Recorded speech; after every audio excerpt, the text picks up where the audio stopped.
Whatever happens in Iowa in 274 days, you, the American people, you will render what is the ultimate verdict. President Trump, he will be acquitted on Wednesday, and the latest impeachment witch hunt, which will be dead. The power to decide our future now rests squarely in your hands ultimately. The ultimate jury.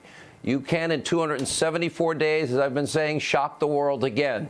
And the Democratic Party, state-run media, the mob there, they have nothing to offer except what they've given us for 3 years. Conspiracy theories, lies, smears, slander, hoax after hoax.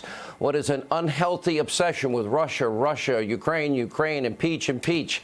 And meanwhile, the Democratic primary is shaping up to be yet another massive dumpster fire like it was in 2016. Look at this.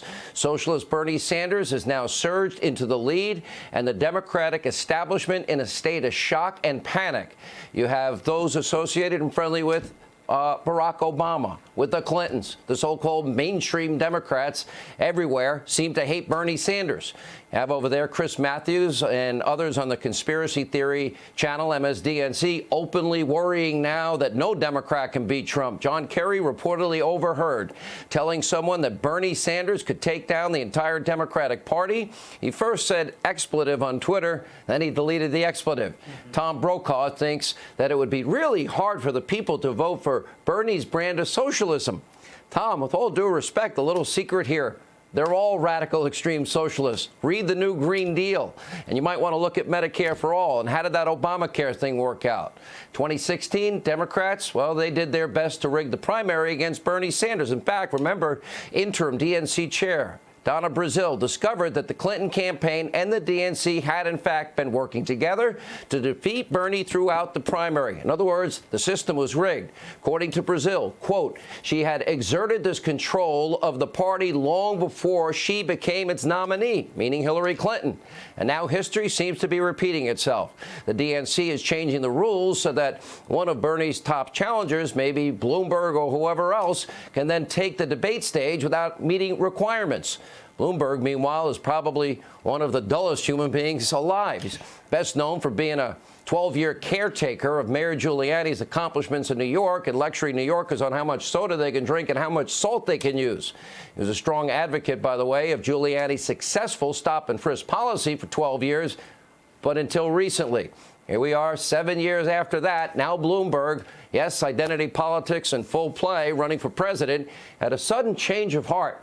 He has to now play nice with the identity politics platform, so he's pretending to be devastated that for 12 years and then 7 years after that he ever supported stop and frisk.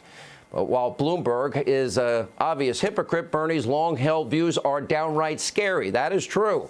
Now, here's what the president had to say in our exclusive interview. Take a look. Well, I think he's a communist. I mean, you know, look, I think of communism when I think of Bernie. I think of Bernie sort of as a socialist, but far beyond a socialist. Elizabeth. Yeah, wedding, honeymoon, let's see, the former Soviet Union? Doesn't really go together. He wants to nationalize health care with Medicare for all. He now has a plan to nationalize the entire energy industry. We just became energy independent for the first time in 75 years, the lifeblood of the world's economy. He just unveiled a $16 trillion climate change plan. Now, keep in mind, total budget, we only take in about $4 trillion a year. That's every penny. We'll have nothing left over for things like, defense.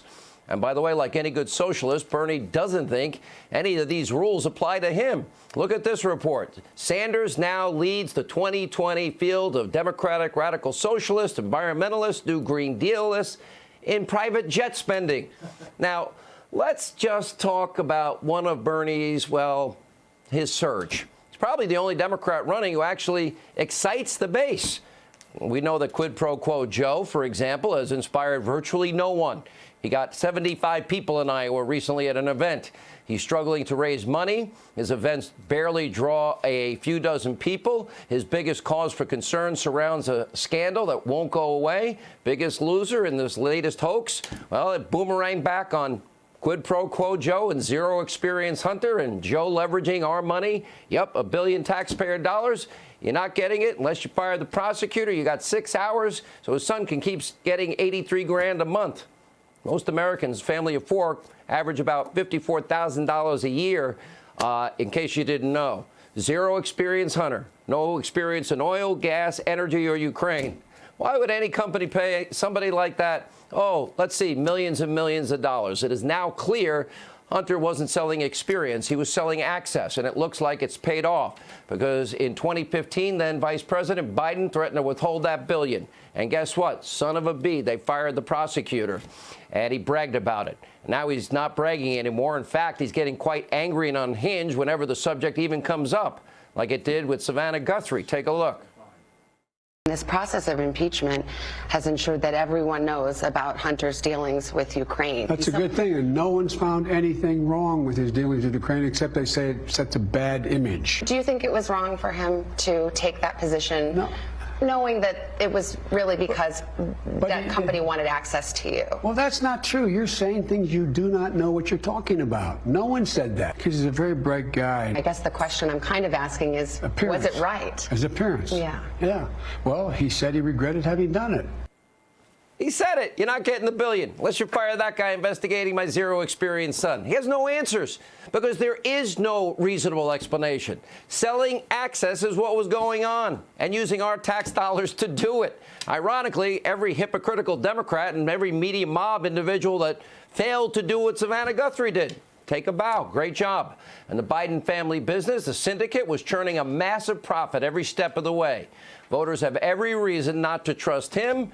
And by the way, his front-runner status is in jeopardy tonight. Without a doubt, this is the most radical, hypocritical, and corrupt Democratic field in modern history, and extreme.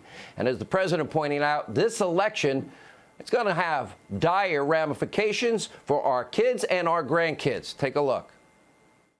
If they were to win, based on maybe the new Green Deal, Medicare for all, what would you see America becoming? They're going to give away things that are impossible. Well, no oil and gas. They're going to stop energy production. That wipes out Texas and many other states. They're going to get rid of your Second Amendment. But here's the one thing. I've always heard, cut taxes, great thing, cut taxes. They want to double and triple your taxes. They want to quadruple your taxes. They want to take everything away from you. If they get in, it all collapses.